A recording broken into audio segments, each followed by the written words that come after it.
అందరూ బాగున్నారా? నేను మీ జంగం శివయ్య జేవిఎస్ ఎడ్యుకేషన్. అందరూ బాగా ఉన్నారని కోరుకుంటున్నా, అందరూ బాగా చదువుతున్నారని కోరుకున్నా. సరే సార్, మీ ప్రిపరేషన్ ఎలా ప్లాన్ ఉందో నాకు తెలియదు, కానీ నేను కొన్ని టిప్స్ చెప్పడానికి మీ ముందుకు రావడం జరిగింది. ఏం సార్ అంటే, అందరి అభ్యసనం స్టార్టింగ్ లో ఎలా ఉంటుంది అంటే, మనకు అభ్యసన వక్రరేఖలు బాగా తెలుసు కదండి. ఫస్ట్ అభ్యసనం ఎలా ఉంటుందండి, ఇలా స్టార్ట్ చేసి జుమ్ ఇలా ప్రయాణం బాగా సాగుతుంది. ఎప్పుడైతే ఇక్కడ చేరుకున్నామో కొద్దిగా అరే ఇంకా టైం ఉంది లేరా, ఇంకా టైం ఉంది లేరా, ఇంకా టైం ఉంది లేరా, ఇంకా టైం ఉంది లేరా. దీన్ని ఏమంటారు అంటే చాంచల్య దశ అంటారు. ఏ దశ అంటారు? ఇది ప్రారంభ స్ఫూర్తి, ఇది చాంచల్య దశ. దీని తర్వాత అభ్యసనం ఎలా ఉంటుంది అంటే ఇలా పోతుంది. దీన్ని ఏమంటారు? పీఠభూమి దశ. అభ్యసనం ఎలా ఉంటుంది? మొదట జియ్యగా డైలీ 10 గంటలు ప్లాన్ వేసుకొని చదువుతాం. తర్వాత ఇలాగా పైకి కిందికి రోజు 4 గంటలు, ఓసారి 5 గంటలు, ఓసారి 6 గంటలు, 3 వచ్చిందని 10 గంటలు, లేదంటే 4 గంటలు. ఇలా అయిన తర్వాత కొన్నాళ్ళకి ప్రిపరేషన్ ఏమవుతుంది, మందగిస్తుంది. తర్వాత ఎగ్జామ్ 15 రోజుల ముందర 15 రోజులు ఉన్నాయరా, ఇంకా చదవాలా పెంచుతావు ప్రిపరేషన్ ప్లాన్ పెరుగుతుంది. లాస్ట్కి ఈడికి చేరుకుంటాం. ఇలా అయితే మీ ప్లాన్ సక్సెస్ కాదండి. ఇలా ప్లాన్ చేసుకుంటే మీ సంసారం ఎట్లుంటుందంటే అటు కాక ఇటు కాక మధ్యలో ఉదరివిలా ఉంటుంది. ఇది అభ్యసనం ప్లాన్ సరైనది కాదు.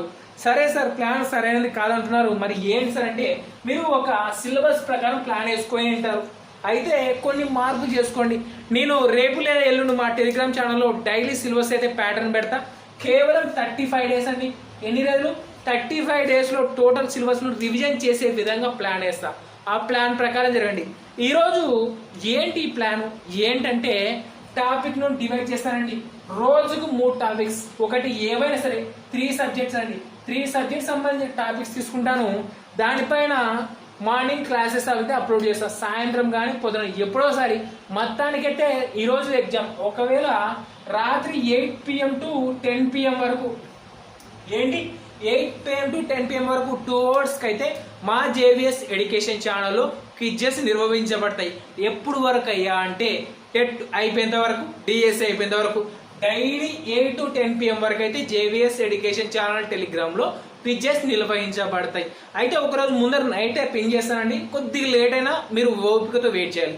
డైలీ పిన్ చేస్తా. ఎన్ని టాపిక్స్ అంటే డైలీ 3 టాపిక్స్. అది సైకాలజీ, తెలుగు, ఇంగ్లీష్ అయినా కావచ్చు, మ్యాథ్స్, సైన్స్, సోషల్ అయినా కావచ్చు, ఇంగ్లీష్, మ్యాథ్స్, సైన్స్ అయినా కావచ్చు. ఇలా ఎనీ 3 సబ్జెక్ట్స్ను క్విజెస్ రూపంలో పెడతా. సరే సార్, మీకు క్విజెస్ పెడుతున్నారు, దాని మ్యాటర్ ఎవరు ఇస్తారు సార్ మీరు అడుగుతున్నారా?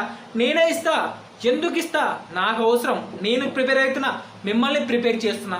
ఆ ప్రిపరేషన్ ప్లాన్ ఎలా ఉంటుందంటే, ఒకవేళ ఈరోజు జరుగుతున్న ఎగ్జామ్స్ ఏంటంటే మూర్తిమత్వ సిద్ధాంతాలు. ఏంటి? మూర్తిమత్వ సిద్ధాంతాలు. ఏంటి? సిద్ధాంతాలు. తర్వాత 4వ తరగతి 4th క్లాస్. ఏంటి? 4th క్లాస్ తెలుగు మొత్తం. ఏంటి? 4th క్లాస్ తెలుగు మొత్తము. తర్వాత 4th క్లాస్ ఇంగ్లీష్. ఏంటి?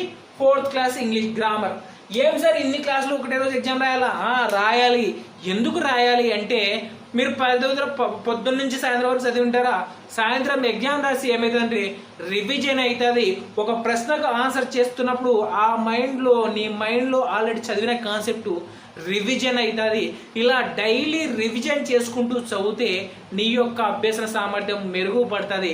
ఇలా ప్లాన్ వేసుకోండి, ఇలా చదవాలి. కాబట్టి తప్పకుండా మా జేవిఎస్ ఎడ్యుకేషన్ ఛానల్కి సబ్స్క్రైబ్ చేయండి. దాని విధంగా కంటెంట్ అయితే ఎక్స్ప్లెయిన్ చేస్తా. ఆ కంటెంట్ ఆధారంగానే చదవండి. వాటి ఆధారంగా క్విజెస్ నిర్వహిస్తాం. కాబట్టి తప్పకుండా మా వీడియోస్ను ఆదరించండి. ఈరోజు ఏం తెలియజేసుకుంటున్నాం అంటే, సైకాలజీ ఫస్ట్ చాప్టర్. ఏం సార్ అది తిక్క ఇచ్చాడు. బాల్యం అంటాడు, కార్మికులు అంటారు, విద్యా చట్టాలు అంటారు, బాల్యంలో పాత్ర అంటాడు, తర్వాత తల్లిదండ్రుల పెంపక శైలి అంటాడు. చెత్త ఇచ్చాడు కదా సార్ అంటే తప్పండి. ఆ చెత్తలోంచి ఆణిముత్తి ఎలాంటి బిట్లు ఉన్నాయి. ఆ బిట్స్ అన్ని ఒక నోట్స్ రూపంలో రాశాను. ఆ నోట్స్ ఎక్స్ప్లెయిన్ చేస్తాను, అది చూడండి, మీకు అర్థమైపోతుంది. నేను చేసే ప్రతి వీడియో కూడా తక్కువ టైంలో, ఎంత తక్కువ టైంలో అంటే ఎంత తక్కువ అయితే చేయగలమో అంత తక్కువ టైంలో మీకు వీడియో చేసి అప్లోడ్ చేస్తున్నా. ఒకసారి చూడండి. ఇక తెలుగు అనే విషయానికి వస్తున్నట్లే 3rd నుంచి 8th క్లాస్ వరకు ప్రతి లెసన్ను, ప్రతి లైన్ను, ప్రతి గ్రామర్ పాయింట్ను ఒక చుక్క ఉంటే చుక్కతో సహా ఎక్స్ప్లెయిన్ చేసుకుంటూ వస్తున్నా. కాబట్టి తప్పకుండా డిస్క్రిప్షన్లో లింక్స్ ఉంటాయి. 3rd class Telugu, 4th class Telugu, 5th class, 7th, 8th అన్ని క్లాసులకు తెలుగు వీడియోస్ ఉన్నాయి మా దాంట్లో, చూడండి. జేవిఎస్ ఎడ్యుకేషన్ ఛానల్లో లేదా అప్లోడ్ చేస్తాను, చూడండి. అన్ని చూడండి, లైన్ టు లైన్ ఎక్స్ప్లెయిన్ చేసిందా, బిట్ మిస్ అవ్వదు. ఎందుకంటే టెక్స్ట్ బుక్ ఓరియంటెడ్గానే ప్రశ్నలు అడుగుతాడు. ఓకేనా, టైం లేట్ చేయకుండా ఈరోజు క్లాస్ స్టార్ట్ చేద్దాం. ఏంటంటే సైకాలజీ మొదటి చాప్టర్. ఆ మొదటి చాప్టర్ ఒక పీడిఎఫ్లో ఉంది, దీన్ని పీడిఎఫ్లో మాత్రమే ఎక్స్ప్లెయిన్ చేస్తానండి. ఎందుకంటే కాన్సెప్ట్ చెప్పుకుంటూ పోతే ఎన్లార్జ్ అవుతుంది. కాబట్టి పీడిఎఫ్ అయితే తక్కువ టైంలో వస్తుంది. కాబట్టి కొన్ని పీడిఎఫ్స్ ఉంటాయి, కొన్ని డైరెక్ట్ క్లాసులు కూడా ఉంటాయి. ఎందుకంటే కాన్సెప్ట్ ఆధారంగానే మన క్లాసెస్ ఉంటాయి. కాబట్టి ఈరోజు పీడిఎఫ్లో క్లాస్ ఎక్స్ప్లెయిన్ చేసుకుందామండి. Start now. నూతన సైకాలజీ పాఠ్యపుస్తకం ఓపెన్ చేయగానే కనపడే హెడ్డింగ్ ఏంటంటే శిశు వికాసము. ఈ కాన్సెప్ట్ పైన తరచుగా ప్రశ్నలు పడుతుంటాయి కాబట్టి చాలా సవివరంగా తెలియజేస్తున్నానండి. లైన్ టు లైన్ టెక్స్ట్ బుక్లో పాయింట్స్ అయితే ఇక్కడ రాయడం జరిగింది. మళ్ళీ బుక్ రిఫర్ చేయాల్సిన పని లేకుండా రాయడం జరిగిందండి. కాబట్టి చాలా జాగ్రత్తగా వినండి, వీడియో క్లియర్గా ఎక్స్ప్లెయిన్ చేస్తాను. ఏంటి అంటే బాల్యంలోని పిల్లల మనసు ఏమి రాయని నల్లబల్ల వంటిది అని ఇద్దరు నిర్వచించడం జరిగింది. దాన్ని మొదట ట్యాబులా రసా అన్న పేరుతో చెప్పింది ఎవరయ్యా అంటే జాన్ లాక్ అని గుర్తుపెట్టుకోండి. అదే రెండోసారి ఎవరు చెప్పారా అంటే పిల్లల మనసు ఏమి రాయని లక్క ముద్ద వంటిది అని చెప్పిన వారు ప్లేటో. రెండిట్లో ఒకటి గుర్తుపెట్టుకుంటే సరిపోతుందండి. లక్క ముద్ద, ఏ ముద్ద ఎక్కడ ఉంటుంది? ప్లేట్లో. ముద్దను ఎక్కడ తింటామండి? అన్న ముద్దలు ఎక్కడ తింటాం? ప్లేట్లో తింటాం. గుర్తుపెట్టుకుంటే చాలు. లక్క ముద్ద ప్లేటు, లక్క ముద్ద ప్లేటు. ఇంకో రెండోది ఏది? ట్యూబ్ల రస జాన్ లాక్, ట్యూబ్ల రస జాన్ లాక్. సింపుల్గా గుర్తుపెట్టుకుంటుంది.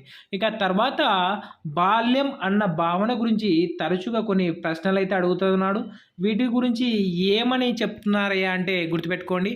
బాల్యం భావన ఏంటి? బాల్యం అనే భావన మొదట ఎక్కడ ప్రారంభమైంది, ఎన్నో శతాబ్దంలో ప్రారంభమైంది అంటే 17-18 శతాబ్దంలో బాల్యం అనే భావన ప్రారంభమైంది. అయితే నూతన వైఖరి ఏంటి? నూతన వైఖరి ఎప్పుడు ఏర్పడింది అయ్యా అంటే ఎప్పుడంటే 19వ శతాబ్దం. తర్వాత నవీన దృక్పథం ఏంటి? నవీన దృక్పథం ఎప్పుడు ఏర్పడింది అంటే 20వ శతాబ్దం. ఈ మూడు తరచుగా అడుగుతున్నారు, గుర్తుపెట్టుకోండి.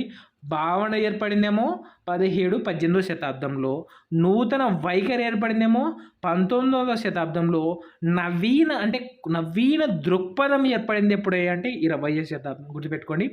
భావన 17-18, వైఖరి 19, నవీన 20. గుర్తుపెట్టుకోవాలి. ఇది తరచుగా అడుగుతుంటాడు, గుర్తుపెట్టుకోవాలి.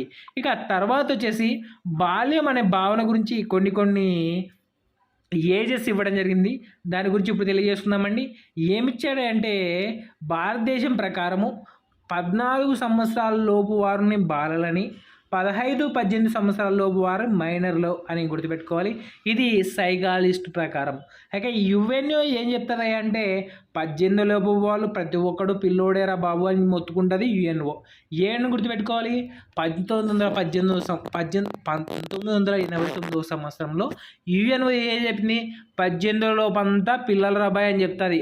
అరే స్వామి వద్దురా స్వామి, 2 సార్లు చేద్దాం రాబా అని ఇండియా ఏమంటుంది? 1 నుంచి 14 సంవత్సరాల వరకు పిల్లనాయన్లు, 15-18 సంవత్సరాల మధ్య వీళ్ళని మైనర్లు అంటారని చెప్పడం జరిగింది భారతదేశం. ఇక బాల్యం సహజ సిద్ధం కాదని, ఇది కేవలం సమాజం ఏర్పరిచిన భావన అని మొత్తుకుంటాడు ఎవడై అంటే ఫిలిప్ ఎరిస్ అని గుర్తుపెట్టుకోవాలి. పిల్లల గురించి, బాల్యం గురించి వీడు గ్రంథం రాశాడు. దానికి ఆల్రెడీ గ్రంథాలు చెప్పినప్పుడు వింటారు, గుర్తు తెచ్చుకోండి. బాల్యం సహజ సిద్ధంగా ఏర్పడింది కాదని, అది సమాజం ఏర్పడిన భావన అని చెప్పింది ఎవడెవడెవడు? ఫిలిప్ ఎరిసు. అయితే వీడు 16వ శతాబ్దానికి చెందిన చిత్రాలు, రికార్డుల ఆధారంగా ఈ స్టేట్మెంట్ ఇవ్వడం జరిగిందని గుర్తుపెట్టుకోవాలి. బుక్కులు, చరిత్రలు, చెత్తలు అన్ని ప్రకారం ఎవరు చేసినాడు? ఫిలిప్ ఎరిస్ చేసినాడు, గుర్తుపెట్టుకోవాలి. ఇక బాల్యము గురించి ఇప్పుడు చెప్పాం కదండి. నూతన వైఖరి ఎప్పుడు ఏర్పడిందంటే 19, నవీన దృక్పథం అంటే 20వ శతాబ్దం. ఇది చాలా ఇంపార్టెంట్, గుర్తుపెట్టుకోవాలి. ఇక తర్వాత చైల్డ్ అన్న భావనపై 2 రకాల పేర్లు ఉన్నాయి, గుర్తుపెట్టుకోండి.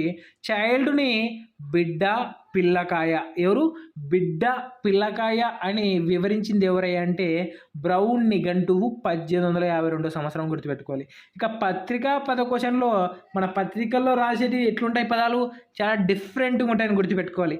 పిల్లవాడు, చిన్నవాడు, చిన్నది, బాలుడు, బాలిక, ఆడబిడ్డ, మగబిడ్డ, శిశువు, వత్స.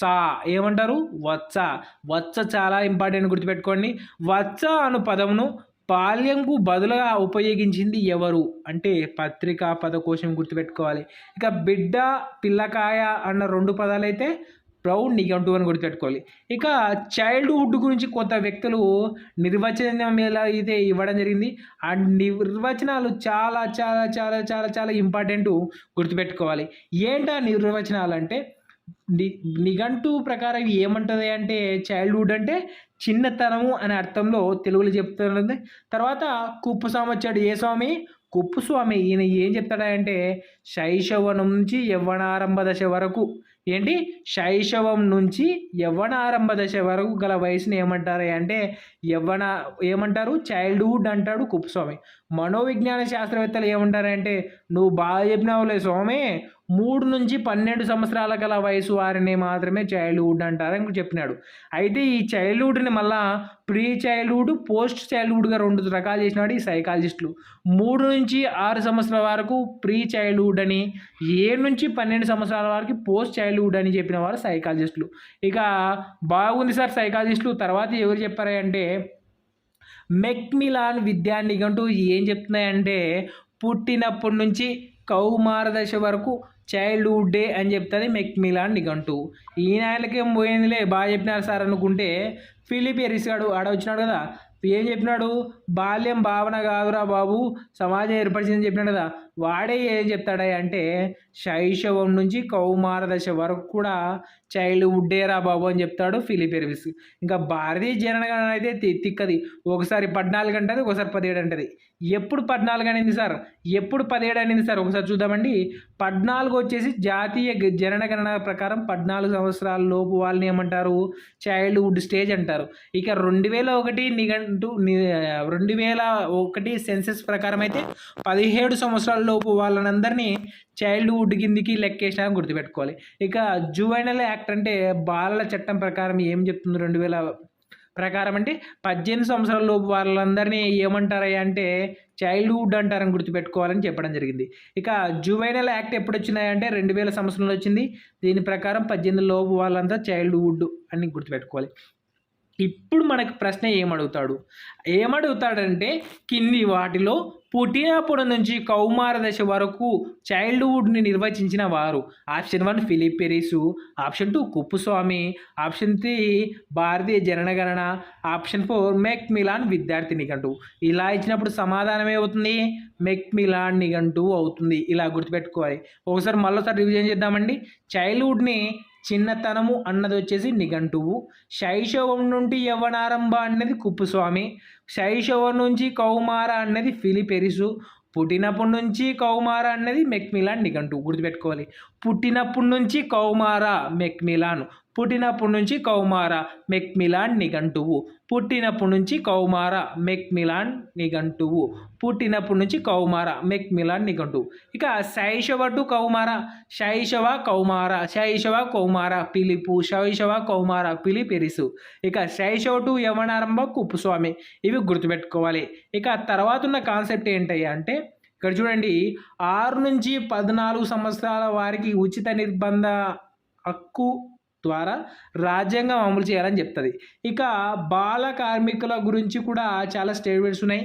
అందులో మనకు ప్రముఖమైనది ఏంటంటే ఐఎల్ఓ నిర్వచనం, ఇండియన్ లేబర్ అసోసియేషన్ వారు ఏమిచ్చారంటే భౌతిక మరియు మానసిక వికాసానికి హాని కలిగించే పనుల్లో నియమించినట్లయితే వారిని బాల కార్మికులు అంటారు. ఏమంటారు?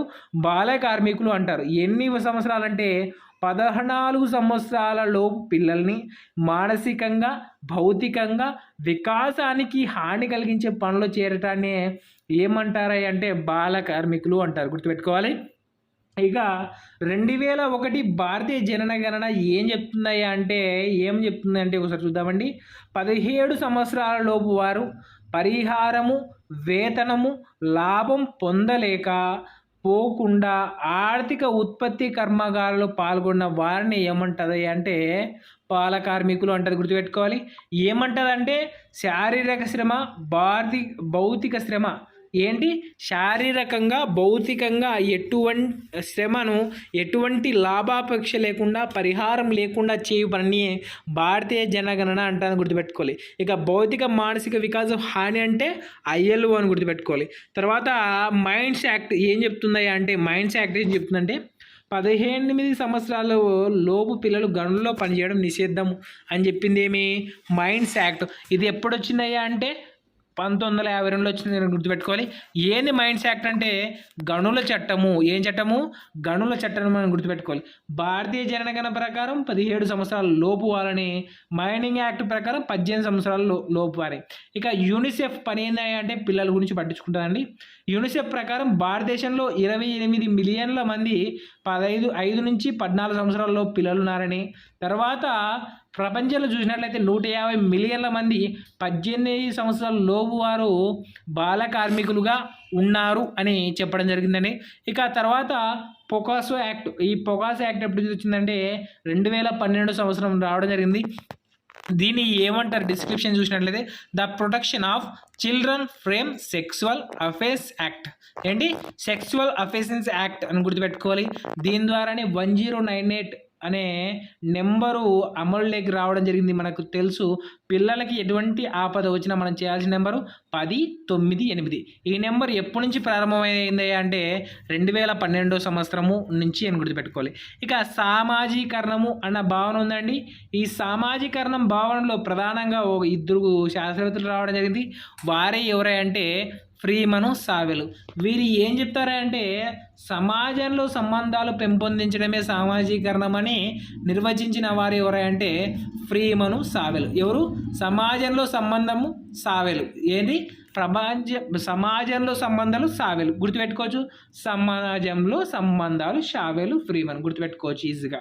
తర్వాత మొదట సామాజిక వ్యవస్థ ఏమిటి అంటే కుటుంబం. పిల్లవాడికి మొదటి సామాజిక వ్యవస్థ అంటే కుటుంబం.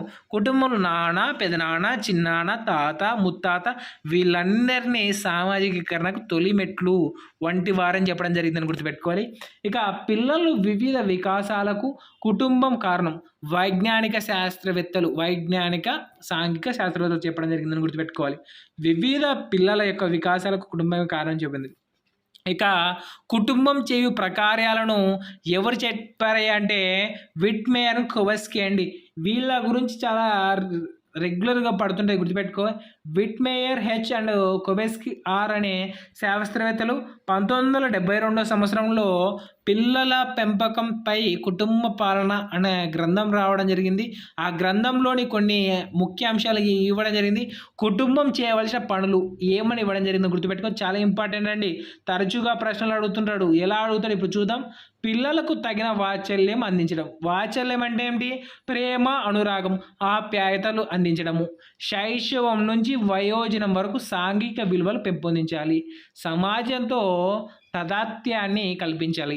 ఈ 3 ఎవరు చేయాలి అంటే కుటుంబం చేయాలి. ఎందుకు చేయాలి? కుటుంబ ప్రకార్యాలంటే ఇవే అండి. ఏం చెప్పాడు అంటే పిల్లలకు తగిన ప్రేమ అందించాలి. శైశవం నుంచి వయోజన వరకు సాంఘిక విలువలు పెంపొందించాలి. సమాజంతో తదాత్మ్యాన్ని కల్పించాలి. ఈ 3 పనులు చేయాలి. ఓకే, ప్రశ్న ఎలా అడుగుతారు సార్ అంటే ఏమడుగుతారంటే విట్మేయర్ H, కొవెస్కీ R ప్రకారము కుటుంబ ప్రకార్యాల్లో కానిది ఏది? ఈ 3 ఇచ్చి ఏమడుగుతా అంటే కుటుంబము లేదంటే పిల్లవాడు పాఠశాలకు వెళ్ళడము, లేదంటే పిల్లవాడు సమాజంలో నుంచి ఇంటికి వచ్చిన తర్వాత ఎటువంటి బాధ్యతలు ఇవ్వకపోవడము, ఇలాంటి రేర్గా ఏమైనా దీనికి రిలేటెడ్ కాన్సెప్ట్ కానీ దాన్ని ఇచ్చి ఆన్సర్గా ఇవ్వడం జరుగుతుంది గుర్తుపెట్టుకోవాలి. కుటుంబ కార్యాలు ఎన్ని? 3. పిల్లలకు ప్రేమ అందించాలా, శైశవం నుంచి ఒక వయోజన వరకు ఎలా ఉండాలో తెలపాలా, సమాజంతో కలిసే విధానంగా చేయాలి. ఈ 3 గుర్తుపెట్టుకోవాలి. ఇక తర్వాత ఉన్న వ్యక్తి ఎవడే అంటే రాడ్కే. రాడ్కే ఏం చెప్తాడంటే పిల్లల పెంపకం విధానం పైన చెప్తాడు. ఏంటంటే ఆర్థిక అంశ ప్రభావం. విభిన్న మనస్తత్వాలు గల తల్లిదండ్రుల వలన శిశువు ప్రవర్తన ఏ విధంగా ఉండిందో తెలుపబడం జరిగింది. ఆహార అలవాట్లు, సదుపాయాలు పరిసర ప్రాంతాల అలవాట్లు మొదలైనవి ప్రభావితం చేస్తాయని చెప్పిన వాడు రాడ్కే. పిల్లల పెంపకం పైన ప్రయోగం చేసిన వాడు ఎవడే అంటే రాడ్కే. ఆర్థిక అంశ ప్రభావం అధికంగా ఉంటుందని చెప్పిన వాడు ఎవడే అంటే రాడ్కే. ఓకే, తల్లిదండ్రుల పెంపకం విధానంపై ప్రయోగాలు చేసిన వాడు ఎవడు? రాడ్కే. గుర్తుపెట్టుకోండి, పిల్లల పెంపకాల పైన ప్రభావితం చూపిస్తుందని చెప్పిన వాడు కూడా రాడికి గుర్తుపెట్టుకోవాలి. ఇక తర్వాత చూసినట్లయితే ఆర్థిక లేమి, మానసిక గాయాలు అన్న కాన్సెప్ట్ చెప్పింది కూడా అంటే టగ్గాటర్. ఏంటి?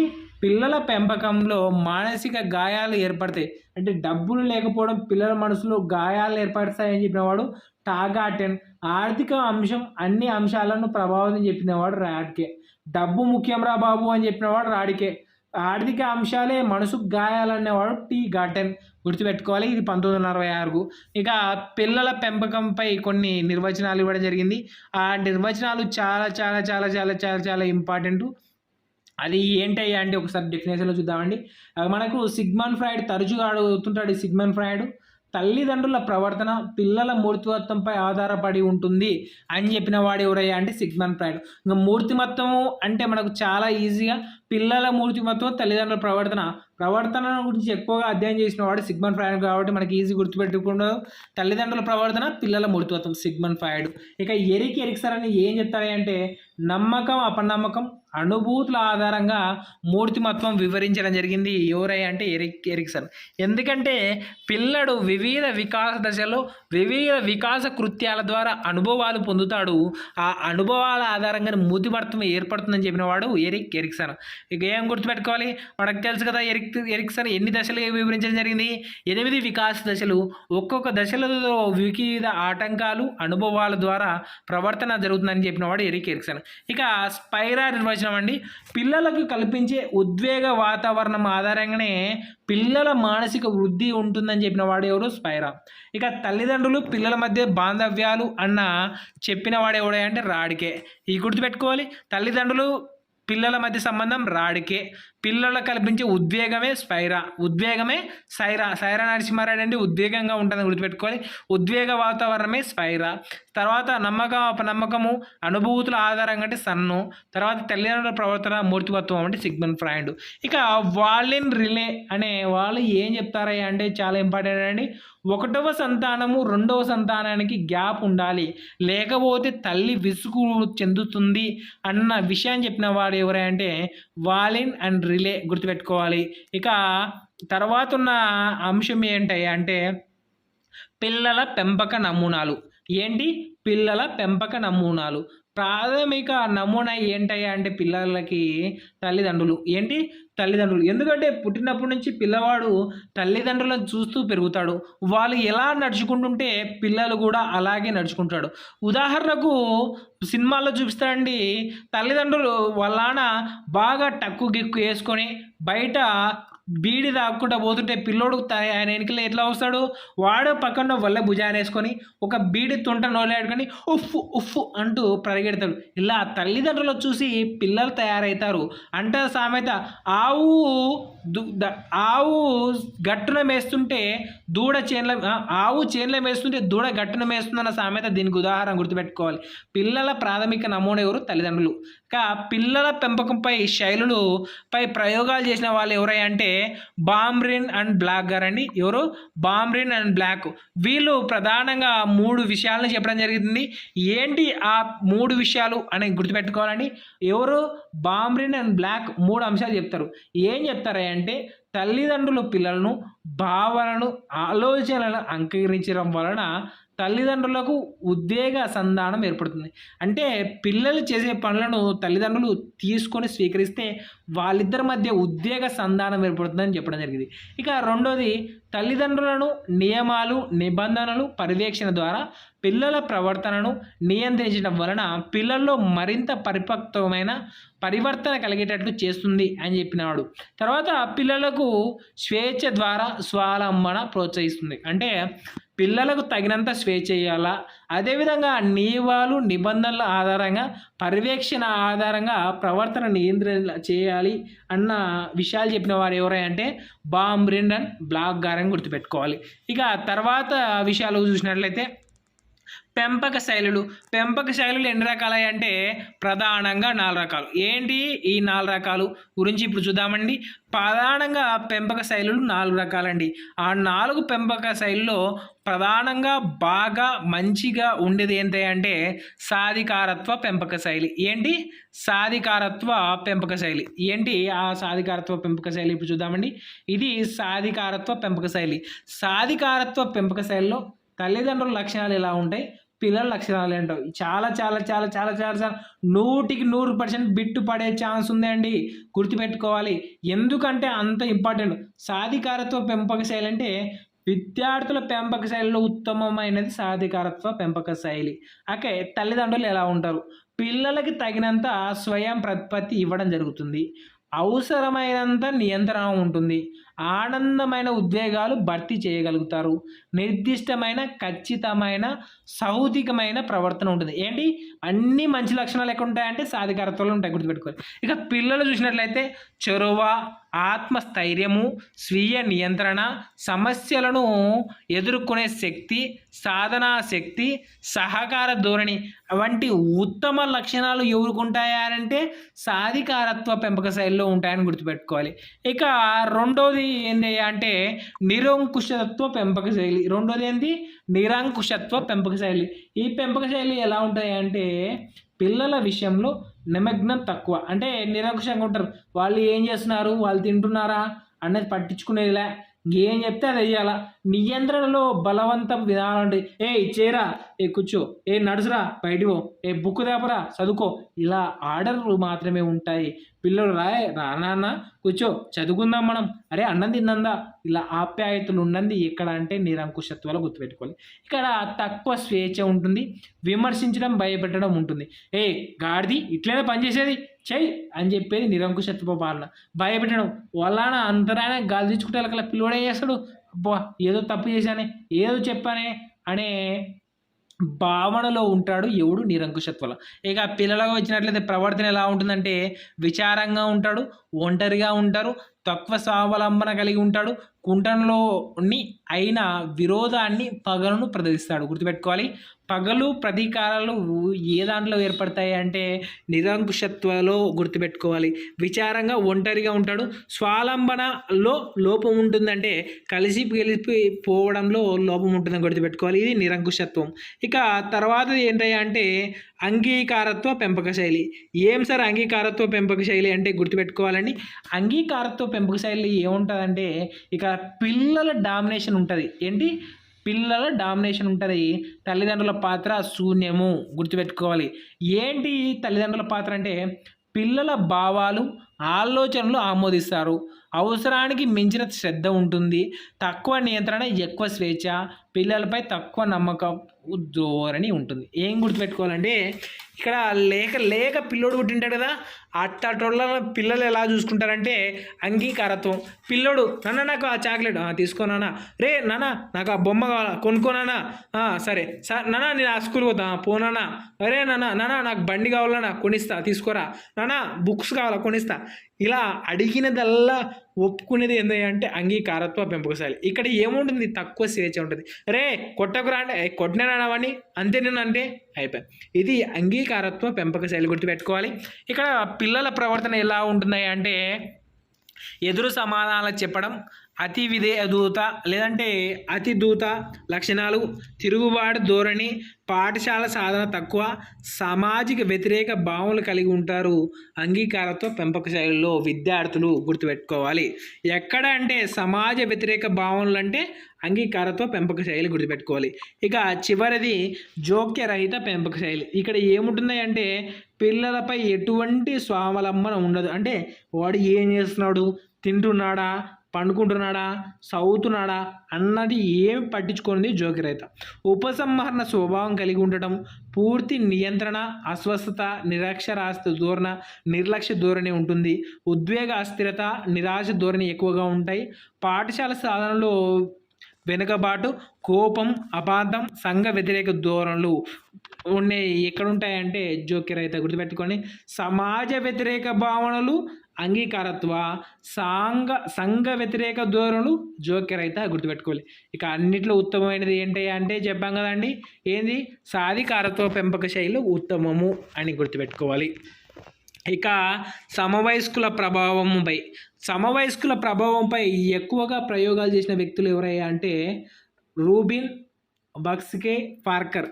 వీళ్ళు 2006 సంవత్సరంలో ఏం చెప్పారా అంటే నమూనా ప్రవర్తనల అనుకరణ నియమాల ద్వారా సాంఘీకరణ ఏర్పడుతుంది అని చెప్పిన వారు ఎవరయ్యా అంటే రూబిన్, బక్స్కీ, పార్కర్ అని గుర్తుపెట్టుకోవాలి. బాలలు పరస్పర సంబంధాలు నేర్చుకోవడంలో, సాంఘిక నైపుణ్యాలు పెంపొందించడంలో సమస్య పరిష్కార ధోరణి ప్రభావం అధికంగా ఉంటుందని చెప్పిన వాళ్ళు కూడా వీళ్ళే అని గుర్తుపెట్టుకోవాలి. ఇక నైతిక విలువలు పెంపొందించుటకు సామాజిక సాంస్కృతిక పాత్ర అధికంగా ఉంటుంది అని చెప్పిన వాళ్ళు ఎవరయ్యా అంటే ఇది కూడా రూబిన్, బస్కీ, పార్కర్ అని గుర్తుపెట్టుకోవాలి.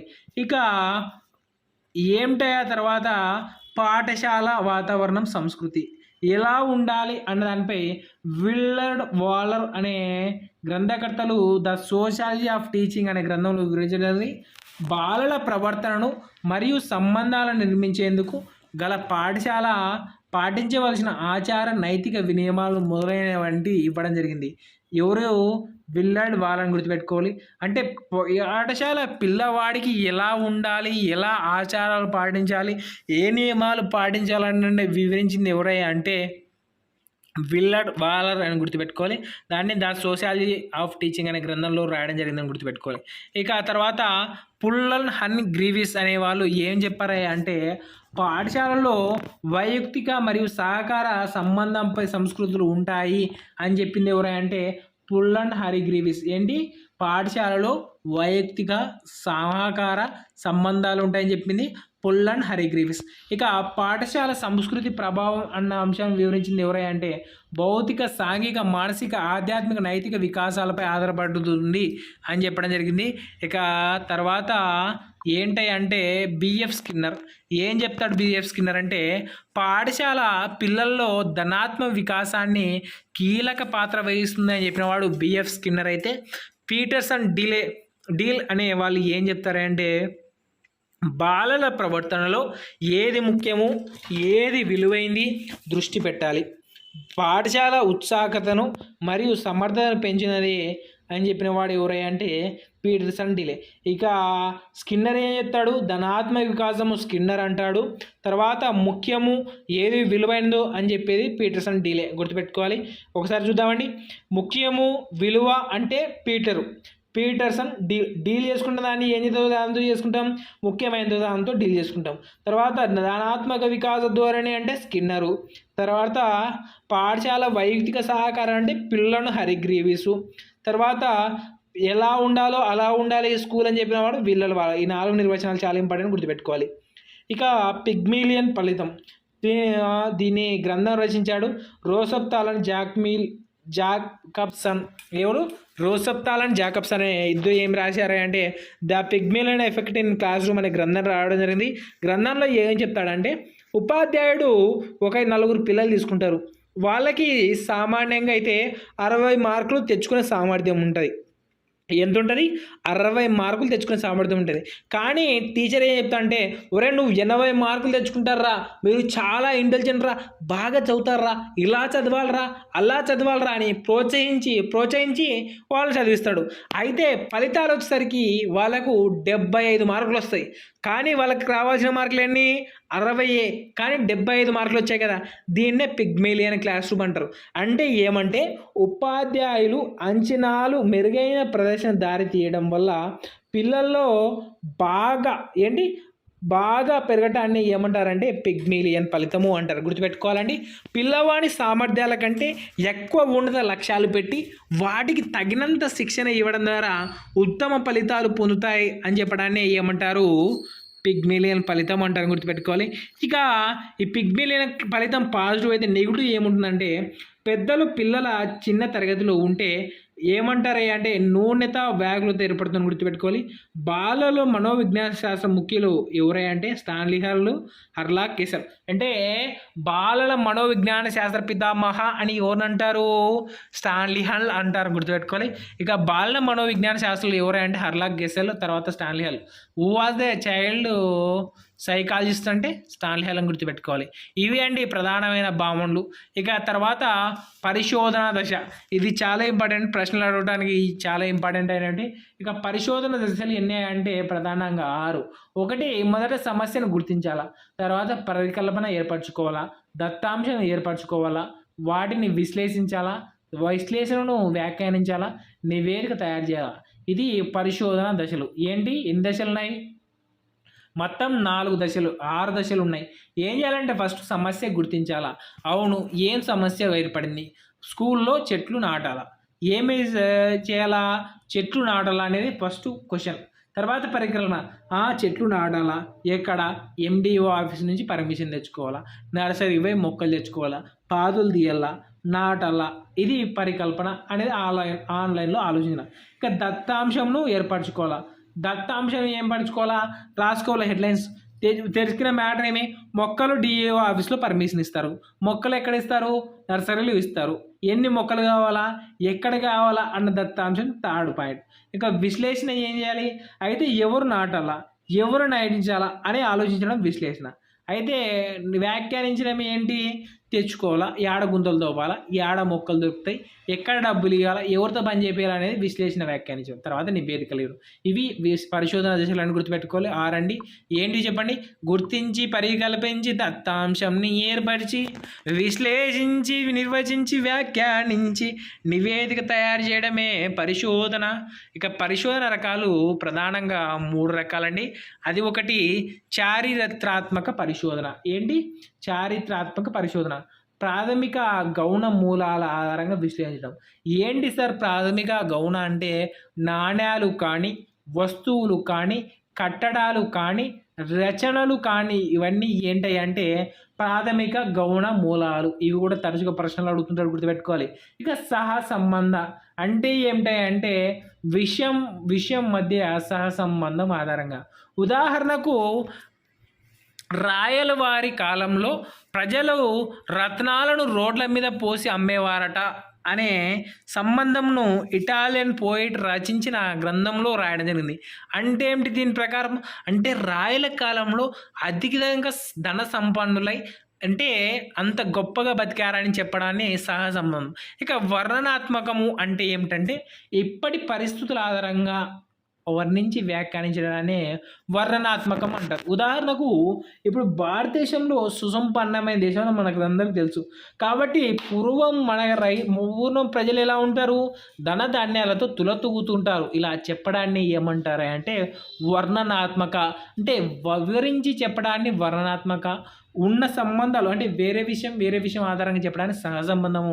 ప్రాథమిక గౌణ మూలాల ద్వారా చెప్పడానికి చారిత్రక. ఇది పరిశోధన రకాలు 3 రకాలను గుర్తుపెట్టుకోవాలి. ఇక పరిశోధన దశలన్నీ 6, పరిశోధన రకాలు 3 గుర్తుపెట్టుకోవాలి. తర్వాత ఉన్న కాన్సెప్ట్ ఏంటి ఉదాహరణ చూద్దామండి.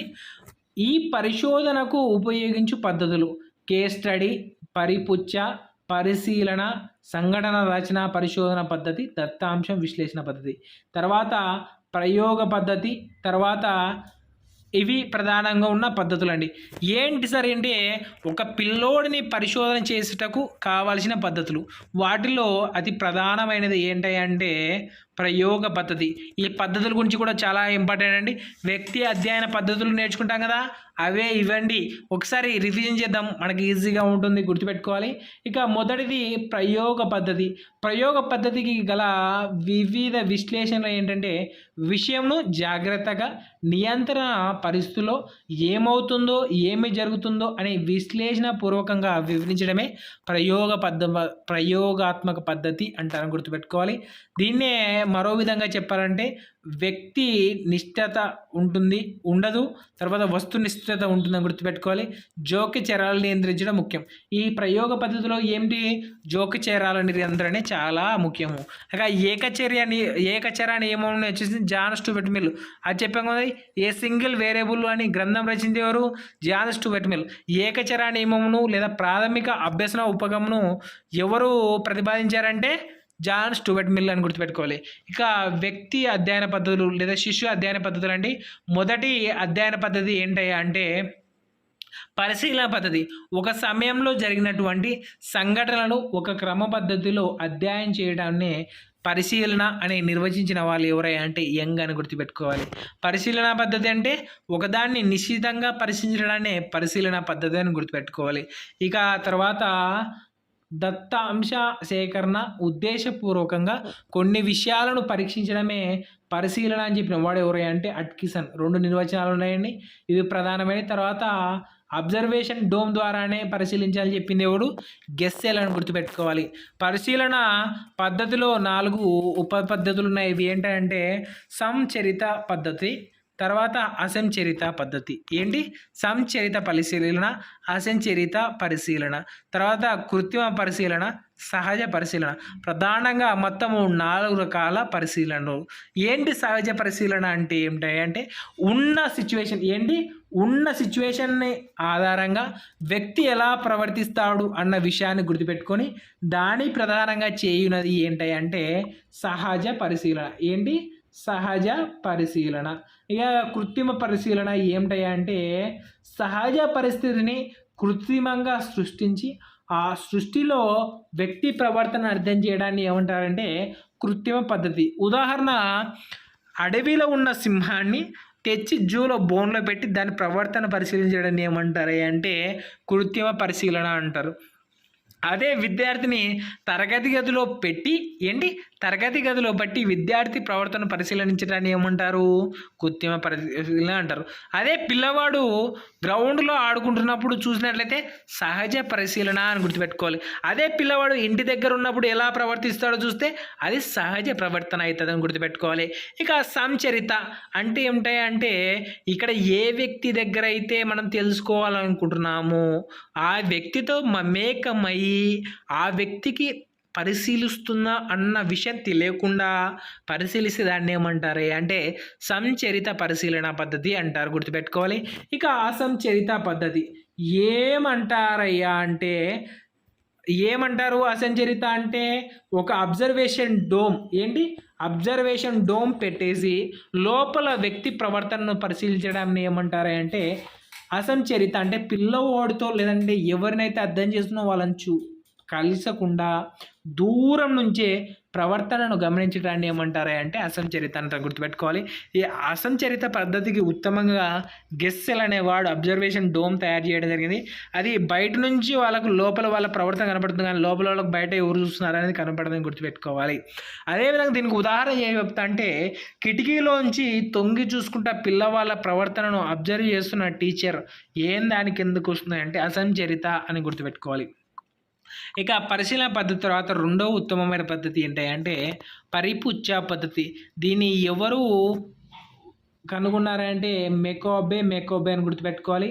ఎవరు అంటే పరిపుచ్చ పద్ధతి ఎవరు అతిథులు, మెకోబే. ఇద్దరు మెకోబేలు కాబట్టి ఒకరు చేసుకోలేరు కదా, ఇద్దరు ఉండాలి కదా, కాబట్టి పరిపుచ్చ పద్ధతి అంటే మెకోబే అని గుర్తుపెట్టుకోవాలి. ఒక వ్యక్తి మరో వ్యక్తికి చేయడాన్ని ఏమంటారు అంటే పరిపుచ్చ పద్ధతి అంటారు. ఇక సంరచిత పద్ధతి, అసంరచిత పద్ధతి.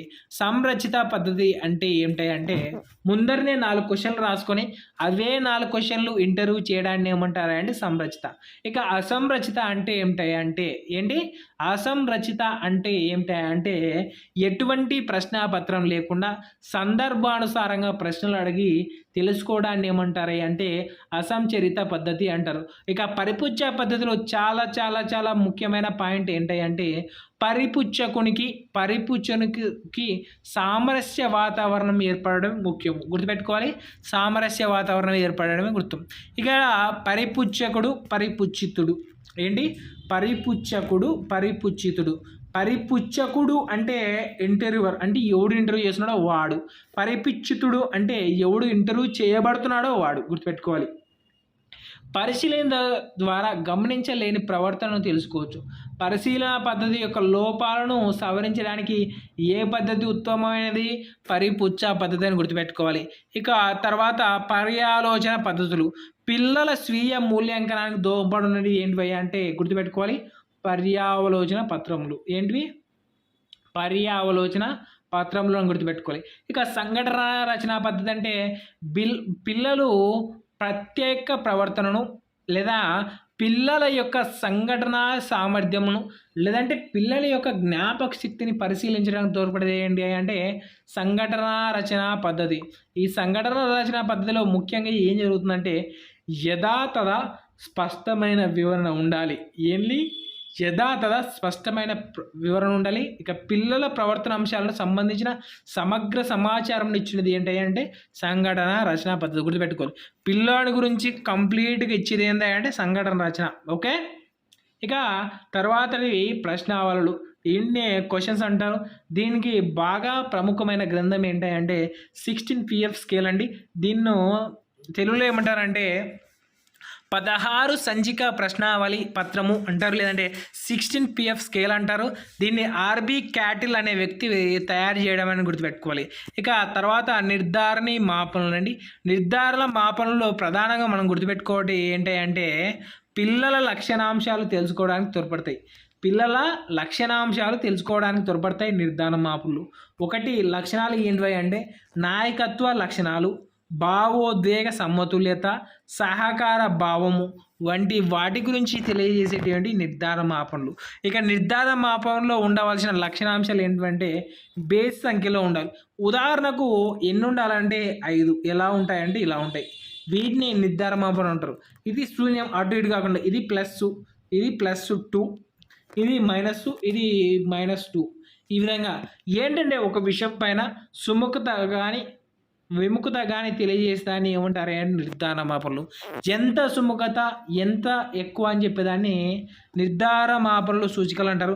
దీనిలో ప్రధానంగా 2 రకాలండి. ఒకటి స్వీయ నిర్ధారణ మాపని. ఏంటి? స్వీయ నిర్ధారణ మాపని. 2 ఇతర చేసే నిర్ధారణ మాపనలు. దీంట్లో ఉన్న లోపాలు ఏంటి అంటే హాలో ఎఫెక్ట్. దీన్నే ప్రవేశిక ప్రభావం లేదంటే ప్రవేశ ప్రభావం అంటారని గుర్తుపెట్టుకోవాలి.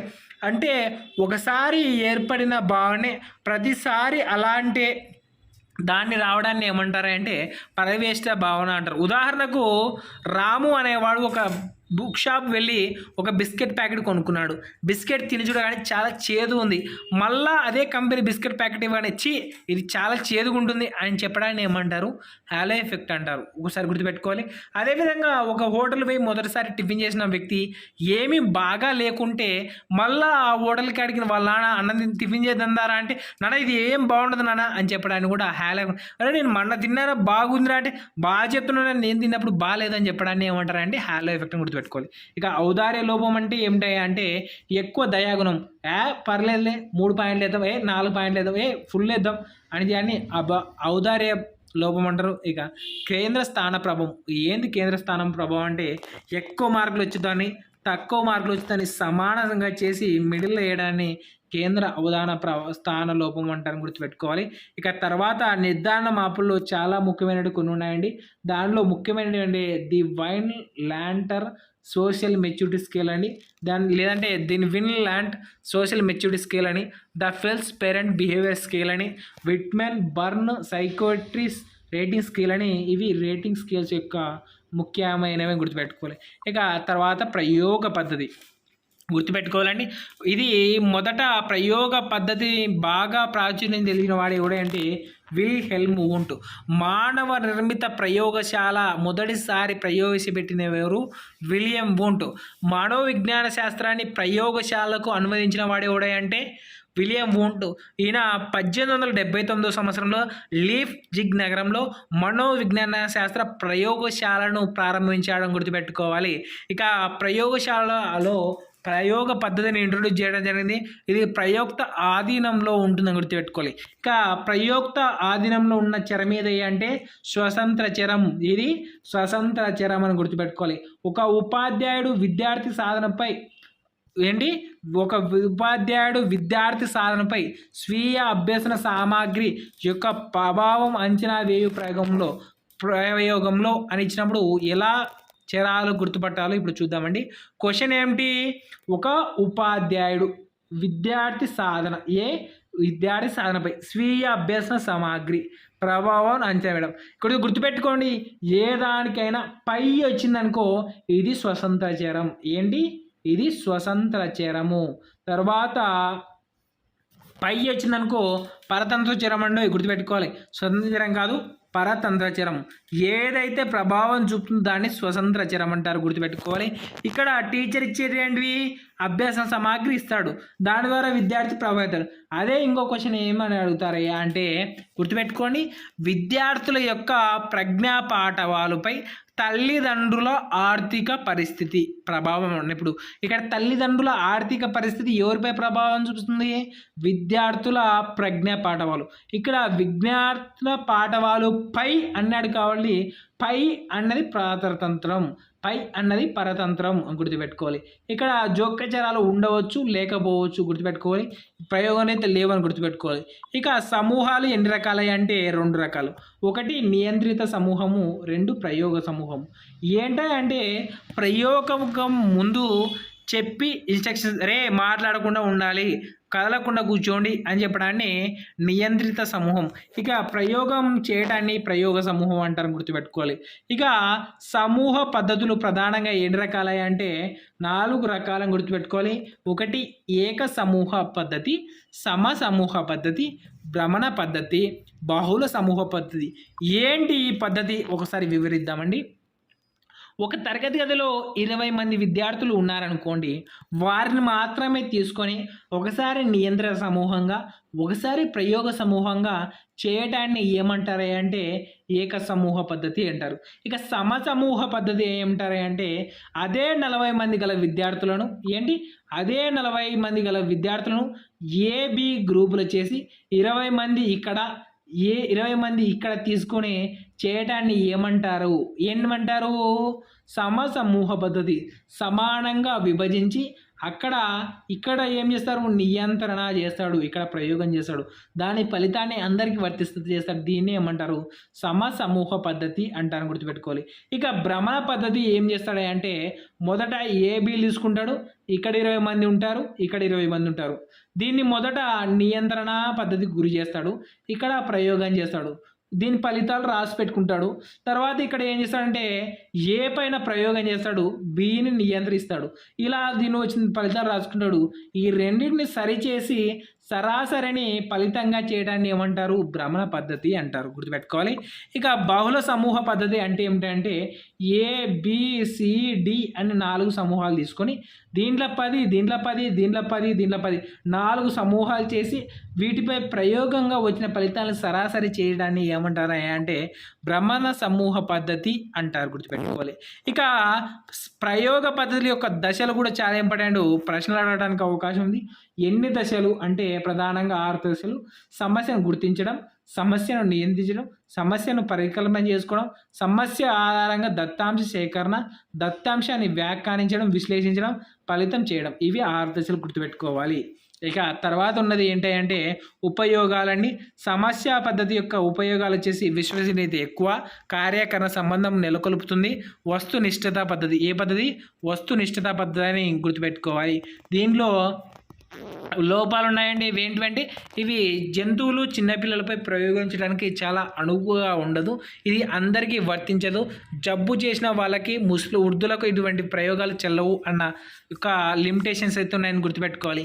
ఇక తర్వాత ఉన్నది ఏంటివి అంటే మూర్తిమత్వ అంచనా వేయు పద్ధతిలో మిక్కిలి తరచుగా ఉపయోగించేటివి ఏంటివి అంటే ప్రశ్నావళులు, గుర్తుపెట్టుకోవాలి. ప్రశ్నావళులను తరచుగా తరచుగా ఉపయోగిస్తాను, గుర్తుపెట్టుకోవాలి. మూర్తిమత్వాన్ని అంచనా వేయు పరీక్షల్లో మిక్కిలి తరచుగా వాడేటివి ప్రశ్నావళులు, గుర్తుపెట్టుకోవాలి. ప్రశ్నావళులు. ఈ ప్రశ్నావళులు గురించి కొన్ని కాన్సెప్ట్ ఉన్నాయండి. గుడ్ అండ్ హట్ అనే 2 రచయితలు ఏం చేస్తారంటే ప్రశ్నలకు సమాధానం రాయడం ద్వారా సముదాయాలను రాబట్టడం ద్వారా సాధనాలే ప్రశ్నావళులు అని చెప్పడం జరిగింది. ఏమిటంటే వ్యక్తి యొక్క ప్రవర్తనను కొన్ని సమస్యలు ఇస్తారండి. ఇప్పుడు అవునా కాదా అన్నది ఒక 10 ప్రశ్నలు ఇస్తాడు. నువ్వు మంచివాడివా, అవునా కాదా, నువ్వు ఇతరులకు సాయం చేస్తావా లేదా, అవునా కాదా, నువ్వు అన్నం తింటున్నప్పుడు మీ అమ్మకు నీళ్ళు కావాలని నువ్వు అందిస్తావా అందివా, నువ్వు పాఠశాలకు నడిచి వెళ్తావా ఆటోలో వెళ్తావా, నువ్వు బడికి వెళ్ళినాక ఆటలు ఆడతావు ఒక్కనివే ఆడతావు 10 మందితో ఆడతావా, అవునా కాదా అన్న సమాధానాలు ఇచ్చి వాటికి వచ్చిన సమాధానార్థంగా వ్యక్తుల యొక్క మూర్తిమత్వాన్ని అంచనా వేయడమే ప్రశ్నావళులు గుర్తుపెట్టుకోవాలి. ఇక ప్రశ్నావళులో ప్రధానంగా 2 రకాలండి. ఒకటి నిర్ధారిత ప్రశ్నావళులు, 2 స్వేచ్ఛాపూరిత ప్రశ్నావళులు. నిర్ధారిత ప్రశ్నావళులు ఏముంటాయంటే అవును కాదు లేదా రైట్ ఆర్ రాంగ్ అనే ప్రశ్నావళులు ఉంటాయి. ఇక స్వేచ్ఛాపూరితం అయితే క్వశ్చన్లు ఉంటాయి, వాటికి ఆన్సర్లు డిస్క్రిప్షన్లో రాయాల్సి ఉంటుంది, గుర్తుపెట్టుకోవాలి. చాలా చాలా ఇంపార్టెంట్ అండి. తరచుగా ఉపయోగించే మూర్తిమత్వాన్ని అంచనా వేయు పద్ధతులు ఏమంటే ప్రశ్నావళులు, గుర్తుపెట్టుకోవాలి. ఇక వ్యక్తి చరిత్ర పద్ధతి, దీన్నే కేస్ స్టడీ అంటారని గుర్తుపెట్టుకోవాలి. దీన్ని ఎక్కువగా మానసిక ఆరోగ్య లోపం గల పిల్లలపై ప్రయోగిస్తుంటారని గుర్తుపెట్టుకోవాలి. వ్యక్తి యొక్క సంపూర్ణ సమాచారంను ఇయునది ఏంటి అంటే వ్యక్తి చరిత్ర పద్ధతి అని గుర్తుపెట్టుకోవాలండి. దీనిపై ఒక డెఫినేషన్ ఉంది, గుర్తుపెట్టుకోవాలి. ఏంటంటే సమస్యాపూరిత విద్యార్థికి సంబంధించిన సమగ్ర విచారణ జరిపి ఆ సమస్య నివారణకు తోడ్పడే పద్ధతే సమస్య పద్ధతి అని చెప్పిన వాడు ఎవరై అంటే బోనీ హిల్ఫిల్మ్యాన్ గుర్తుపెట్టుకోవాలి. బోనీ హిల్ఫిల్మ్యాన్ గుర్తుపెట్టుకోవాలి. హిల్ఫిల్మ్యాన్ హెల్ప్ సహాయం చేయడం గుర్తుపెట్టుకోవాలి. తర్వాత సమస్య విద్యార్థి అంటే వ్యక్తి చరిత్రను గుర్తుపెట్టుకోవాలి. సమగ్ర విచారణ అంటే కూడా ఏమండి వ్యక్తి చరిత్ర గుర్తుపెట్టుకోవాలి. ఇక దీనిలో ప్రధానంగా 2 దశలు ఉన్నాయండి.